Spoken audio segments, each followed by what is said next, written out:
سوال ہے کہ جماعت کی نماز میں دیری سے پہنچنے پر کیا ثنا پڑھنا ضروری ہے؟ شیخ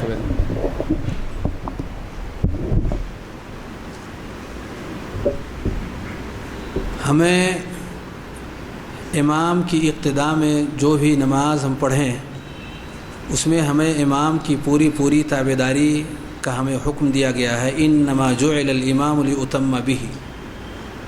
لیکن جب وہ تلاوت کر رہا ہو تو اس وقت مقتدی کو خاموش رہنا ہے، یعنی کچھ پڑھنا نہیں ہے، اپنی زبان کو حرکت نہیں دینا ہے، اسے بغور سننا ہے، جیسا کہ مشہور آیت کریمہ سورہ اعراف کی ہے، وَإِذَا قُرِئَ الْقُرْآنُ فَاسْتَمِعُوا لَهُ وَأَنصِتُوا لَعَلَّكُمْ تُرْحَمُونَ۔ قرآن جب پڑھا جائے تو اسے غور سے سنیں۔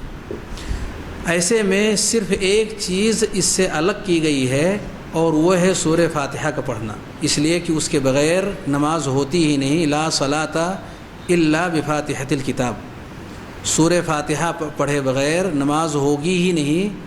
یہ عبادہ ابن صامت رضی اللہ تعالیٰ عنہ کی مشہور حدیث ہے۔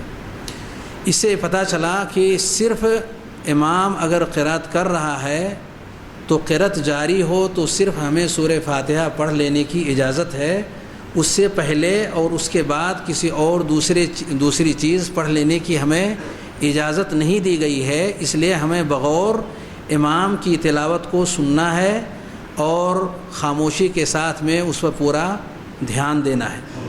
لیکن اگر امام سری نماز میں ہو، جہری میں نہ ہو، اور وہ بیچ نماز میں پہنچا قیام کی حالت میں، تو قیام کی حالت میں اگر اسے امید ہے کہ وہ ثنا پڑھنے کے بعد سورہ فاتحہ بھی مکمل کر لے گا تو کوئی حرج کی بات نہیں ہے، وہ ثنا پڑھ کر کے سورہ فاتحہ کو پڑھ لے۔